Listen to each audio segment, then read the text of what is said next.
Hello बच्चों, good morning. कैसे हैं आप लोग? आज हम चालू करने वाले हैं दो चर वाले रैखिक समीकरण। ये 10th के बेसिक मैथ प्लेलिस्ट में मिलेगा। चलिए क्वेश्चन को बनाते हैं। संख्या दो प्रकार के होते हैं, एक होते हैं चर संख्या, दूसरा होता है अचर संख्या। चर संख्या को इंग्लिश में वेरिएबल बोलते हैं और अचर संख्या को कांस्टेंट बोलते हैं। देखिए पहचान कैसे करेंगे। चर संख्या ABCD का कोई भी अक्षर हो, 26 गो, A से लेकर Z तक।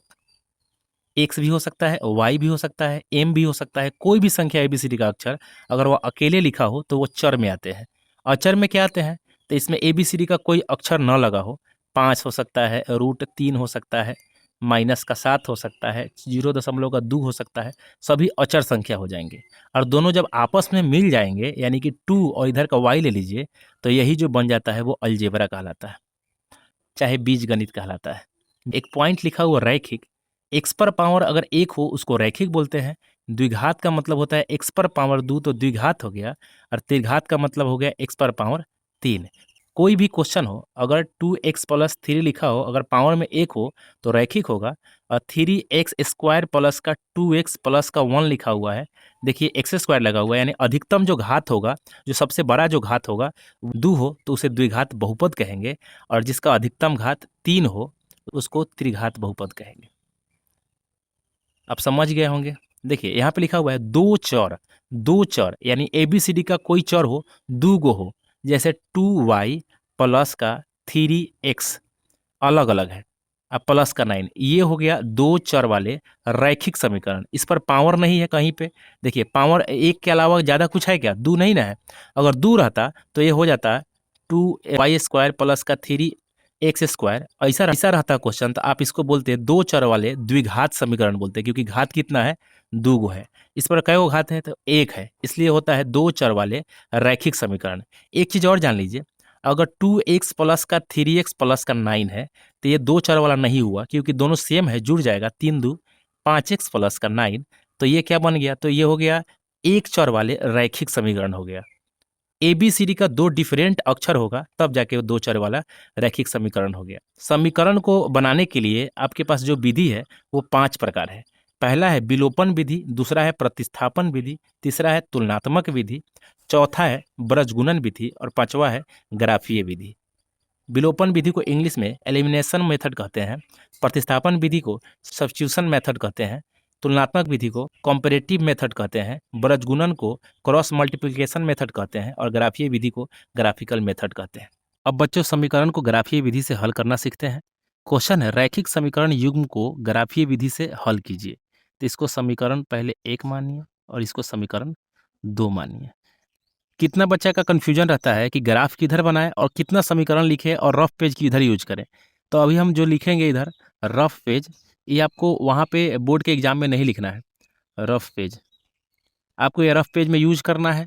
बोर्ड एग्जाम में 2 पेपर देगा, एक सादा वाला एक ग्राफ वाला। तो सादा वाला में जो इधर लिखेंगे उसको बस लिखना है, और रफ पेज वाला कहीं नहीं लिखना है, बस आपको रफ पेज में लिखना है। आपको उस वाले जो सादा वाला पेज है उसमें नहीं लिखना है।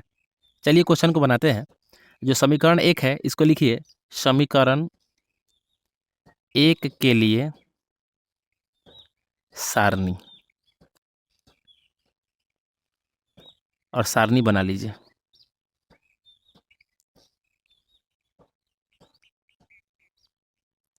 ऊपर x लिखाएगा और नीचे y लिखाएगा। अब रफ पेज में आपको समीकरण 1 को लिखना है 2x प्लस का 3y इज इक्वल टू का 4। 2x इधर रख लीजिए, उधर 4, इधर जो प्लस में है इधर जाके माइनस हो जाएगा, तो माइनस का 3y। x is equal to का 4 माइनस का 3y। अब बट्टे का जो ये गुना में था इधर भाग में आ जाएगा। अब आपको इसमें 0 1 2 3 4 आगे तक कोई भी संख्या रख सकते हैं, यहाँ तक कि माइनसों में रख सकते हैं। तो 0 माइनस का 1 माइनस का 2 माइनस का 3 कोई भी संख्या रख के देख सकते हैं कि जो कट जाए 2 से। अब देखिए यहाँ पे 0 रखते हैं तो 3 में 0 से गुना हुआ तो 0 हो जाएगा, और 4 को 2 से काट सकते हैं, 2 दूना का 4, तो यहाँ 0 सक्सेस है। तो यहाँ रखिए 0, तो काट के कितना आएगा? 3 में 0 से गुना हो जाएगा तो 0 हो जाएगा, 4 में से 0 गया तो 4, और 2 दूना का 4 कट गया, यानी कि 2 आ गया। फिर यहाँ पे y की जगह पर 1 रख के देखिए, 0 हो चुका है, 1 रख के देखिए। अगर 1 रख रहे हैं तो 3 इकाई का 3, 4 में से 3 गया तो 1, 1 बट्टा का 2 आ जाएगा, बट्टा वाला नहीं रखना है। 2 रख के देखिए, 3 दूना का 6 आ सकता है, 3 दूना का 6 तो माइनस में हो जाएगा, और 4 में से माइनस का 6 जाएगा तो माइनस का 2 आ जाएगा, और नीचे 2 काट देगा तो माइनस 1 बार। तो y में हम 2 रखे हैं तो x का वैल्यू आ गया है माइनस का 1। अब इसी तरह से समीकरण 2 का भी लिख लीजिए। समीकरण 2 के लिए सारणी, समीकरण 2 के लिए सारणी बना लीजिए पहले।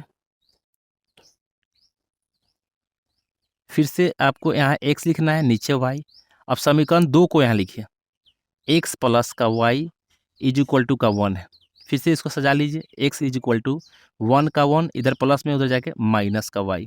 अब यहाँ देखिए 0 रख के देखिए, आपको यहाँ से ट्राई करना है, 0 1 2 3 4 फिर माइनस में करना है। देखिए 0 रखेंगे तो 1 में से 0 गया तो 1 ही आ गया, तो x का वैल्यू 1 ही आ गया, यानी y का 0 रखेंगे तो x का वैल्यू 1 आ जा रहा है। यहाँ 1 रख के देखते हैं, अगर 1 में से 1 गया तो 0 आ गया, फिर देखिए तो यहाँ अगर 1 रखे हैं तो यहाँ 0 आ जाएगा।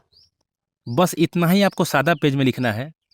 ये जो रफ पेज वाला है ये आपको नहीं लिखना है, वहाँ पे कहीं भी नहीं लिखना है, कोना ऊना कहीं भी नहीं लिखना है, बस आपको इतना ही लिखना है। अब चलते हैं जहाँ पे ग्राफ बनाना है वो वाला पार्ट पे। यहाँ ग्राफ का तो कॉपी नहीं है, इस पर देख लेते हैं। सहूलियत के लिए यहाँ पे सारणी लिख लेते हैं जो आपको पूरा दिख सके। x है, y है, यहाँ पे 2 है, यहाँ पे 0 है, यहाँ पे -1 है, यहाँ पे 2 है। दूसरा नंबर है, आपको वहाँ पे नहीं लिखना है, बस आपको दिखने के लिए स्क्रीन पर हम दे दे रहे हैं। यहाँ पे x है, y है, यहाँ 1 है, यहाँ पे 0 है, यहाँ पे 0 है, यहाँ पे 1 है। चलिए समीकरण 1 से शुरुआत करते हैं। x का 2 है तो y का 0 है। देखिए x का 2 तो y का 0 तो यहीं पे आएगा, क्योंकि 0 वाला में ऊपर कहीं नहीं जाता है, कम से कम 1 होगा तो ऊपर जाएगा, नहीं तो 0 रहेगा तो यहीं आ जाएगा। तो x का 2 है, y का 0 है तो यहीं हो जाएगा। तो यहाँ पे आप लिख सकते हैं इस 2 कॉमा का 0 है। आगे देखिए माइनस का 1 है और 2 है, x का वैल्यू है माइनस का 1 तो इधर आ गया, और इसका 2 है y का तो यहाँ चला जाएगा प्लस में। अब यहाँ भी लिख सकते हैं, तो माइनस का 1 और 2 है, और याद रखें पहले x लिखाएगा बाद में y लिखाएगा। दूसरे समीकरण में चलते हैं। दूसरा समीकरण में x का वैल्यू 1 है, y का वैल्यू 0 है, तो x का वैल्यू 1 और y का 0 तो यहीं आ गया।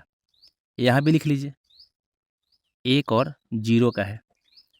फिर देखिए 0 है x का और y का 1 है, तो 0 x का यहाँ है और y का 1 यहाँ आ गया। इसका भी लिख सकते हैं आप 0 और 1 का। x का बस पहले आपको लिखना है, लाइन सीधा होना चाहिए और लाइन हमेशा स्केल से काटे। देखिए ये जो बिंदु है इसको क्या कर लीजिए, काट लीजिए। फिर देखिए यहाँ पे ये बिंदु है एक, तो इस बिंदु को काटिए, फिर से यहाँ कट गया। और जिसका जो लाइन है उस समीकरण को लिख दीजिए। ये लाइन किसका था, तो ये लाइन था समीकरण 1 का, तो समीकरण 1 लिख दीजिए यहाँ पे।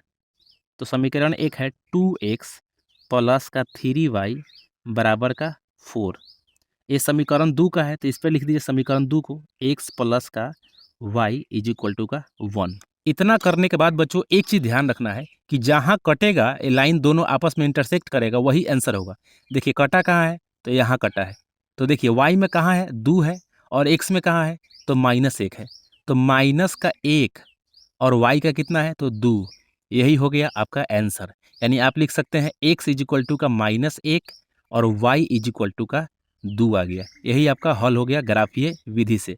देखिए बच्चों अगर स्केल से नहीं खींचिएगा तो टू दी पॉइंट आंसर नहीं आएगा, इसलिए आपको ग्राफ पेज पर बनाना है और स्केल से खींचना है, तब जाके आपका आंसर आएगा। बच्चों हम जैसे आपको आसान विधि से बताए हैं वैसे ही बोर्ड में लिखिएगा तो पूरा का पूरा 5 नंबर आपको दे देगा। ऐसे हम स्क्रीन पर फोटो डाल देते हैं, बस उतना ही लिखना है, रफ जो हम किए हैं वो सब नहीं लिखना है। हमारा वीडियो आपको कैसा लगा एक प्यारा सा कमेंट करके हमें बता सकते हैं। चलिए बच्चों आज के लिए इतना ही, धन्यवाद।